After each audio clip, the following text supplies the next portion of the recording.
বিরতির পর আবারও স্বাগত সংবাদে। নেশা এবং চুরি কোনোভাবেই কিন্তু ঠেকানো যাচ্ছে না রাজ্যে। গ্রাম পাহাড় থেকে শুরু করে বিভিন্ন এলাকায় প্রতিনিয়ত চুরি সংঘটিত হচ্ছে। শনিবারও উঠে এলো সেই চুরির ঘটনার খবর। এবার বিলোনিয়াতে চুরি, এবং এই চুরি যেন মানুষের ঘুম ভেঙে দিয়েছে।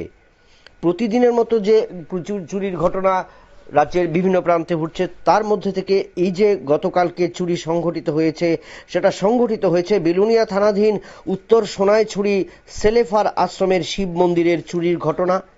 চোরের দল ঘরের তালা ভেঙে বহু দামি জলের মিটার নিয়ে যায়। তাছাড়া সেখানে পুলিশ গিয়ে জানতে পারে যে আশ্রমে কোনো ধরনের আগে চুরি হয়নি, কিন্তু গতকাল রাতে এই চোরের দল এই শিব মন্দিরে হানা দেয় এবং সেখান থেকে মন্দির থেকে জলের মিটার এবং অন্যান্য টাকা পয়সা কিন্তু তারা চুরি করে নিয়ে যায়, এবং যার কারণে পুলিশের উপর কিন্তু আবারও অভিযোগ উঠতে শুরু করেছে যে নিরাপত্তা হীনতায় ভুগছে গোটা এলাকার মানুষ বা সাধারণ মানুষ।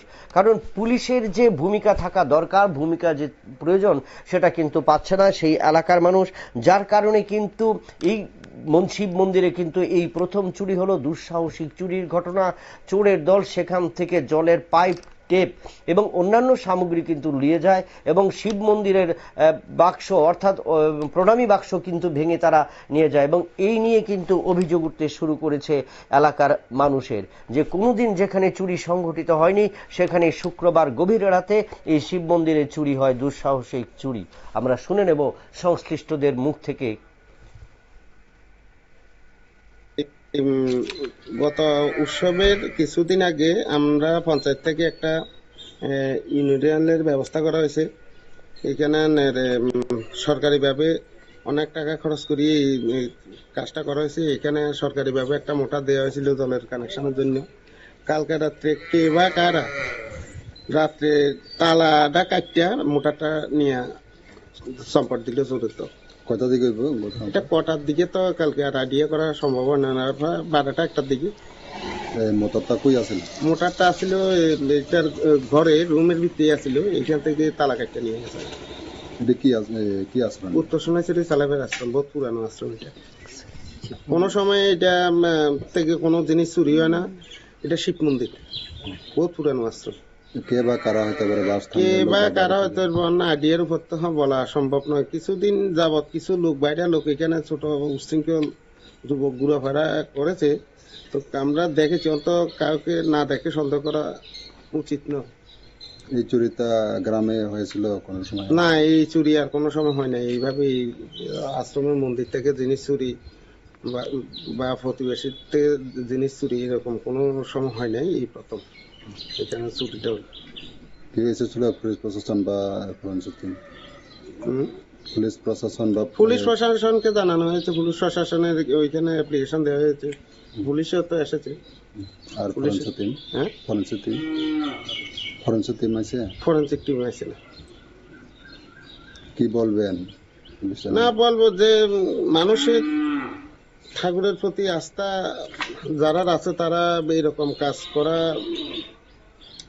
করে নাই। এটা যারা ঠাকুরের প্রতি আস্থা নেই তারাই এইরকম একটা মন্দির থেকে জিনিস চুরি, মন্দিরের শৃঙ্খলা নষ্ট তারাই করে। একটা জিনিস কত টাকা দাম হইব মোটর? এটা প্রায় 15-20 হাজার টাকা সরকারি ডেট অনুমানিক। তালা কেটে নিয়ে গেছে? তালা কেটে নিয়ে গেছে, তালা কাটার মেশিনে নিয়ে তালাটা কেটে তারপর নিয়ে গেল। এখনো পুরা ঘরে জল ছিড়িয়ে ছটিয়ে জল পড়ছে আর কি। কত গোড়া মোটরটা? এটা কত গোড়া মোটর জানা নেই, কিন্তু মোটরটা বড় মোটর, সরকারি মোটর, সরকার থেকে দেওয়া হয়েছে।